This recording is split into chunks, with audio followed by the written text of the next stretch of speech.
আমাদের বাড়িতে সপ্তাহে 4 থেকে 5 দিন চিকেন রান্না হয়। তোমরা ভাববে রোজ কেন চিকেন রান্না হয়? আসলে হাজব্যান্ডের রোজ চিকেন না হলে চলে না। তার উপর আবার প্রত্যেক দিন আলাদা আলাদা চিকেনের রেসিপির আবদার। কোথায় পাই বলো তো রোজ রোজ নিত্য নতুন চিকেন রেসিপি? আবার না বানালেও মুখ ভার। তাই ভেবে চিনতে এটা ওটা রেসিপি বানিয়ে ফেলতে হয়। আজ বানালাম চিকেন ভাপা। পুরো রান্নাটাই ভাপে হবে। কষিয়ে জমিয়ে রান্না না করেও যে কতটা সুন্দর খেতে হতে পারে একবার না বানালে এই রেসিপিটা তোমরা বুঝবে না। যাই হোক, শুরু করা যাক। 400 গ্রাম চিকেন নিয়েছি।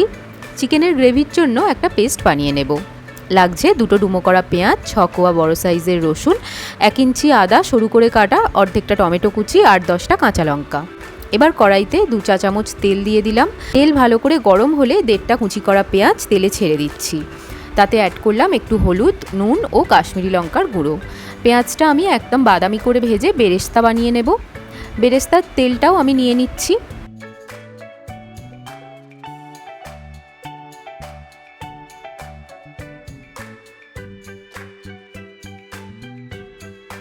এবার একটা টিফিন বক্স নিয়ে নিলাম।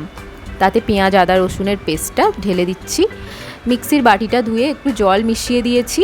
জল না দিলেও হবে, পেঁয়াজ থেকে এমনিতেই জল বেরোয়। 2 চা চামচ টক দই অ্যাড করে দুটোকে ভালো করে মিশিয়ে নিলাম। এবার অ্যাড করলাম 1 চা চামচ নুন, 1/2 চা চামচ হলুদ, 1/2 চা চামচ গোলমরিচ গুঁড়ো, 1 চা চামচ ধনে গুঁড়ো, 1/2 চামচের একটু বেশি জিরে গুঁড়ো, 1 চামচ কাশ্মীরি লাল লঙ্কার গুঁড়ো। সব কিছুকে ভালো করে চামচে করে মিক্স করে দিলাম। চিকেনটা মিক্সচারের মধ্যে দিয়ে দিচ্ছি। বেরেস্তাটাও ঢেলে দিলাম। এবার হাত দিয়ে চিকেনের সাথে সব কিছু ভালো করে মাখিয়ে নিলাম। ভাপা চিকেন ভাতের সাথে খুবই ভালো লাগবে। চাইলে রুটি বা পরোটার সাথেও খেয়ে দেখতে পারো। আর আজকের এই চিকেন ভাপার রেসিপি তোমাদের কেমন লাগলো আমাকে কিন্তু অবশ্যই জানিও।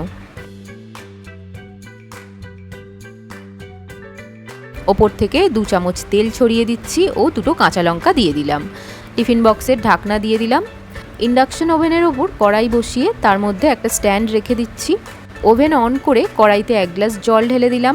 এবার টিফিন বক্সটা ওই স্ট্যান্ডের ওপর বসিয়ে কড়াইয়ের ঢাকনা দিয়ে 30 মিনিটের জন্য ভাপিয়ে নেব চিকেনটা। 30 মিনিট পর টিফিন বক্সটা বের করে 10 মিনিটের জন্য একটু সেট হতে দিয়েছিলাম। ততক্ষণ বক্সটা হালকা করে ঠান্ডাও হয়ে এসেছিল। দেখো চিকেন ভাপা কিন্তু একদম রেডি হয়ে গেছে।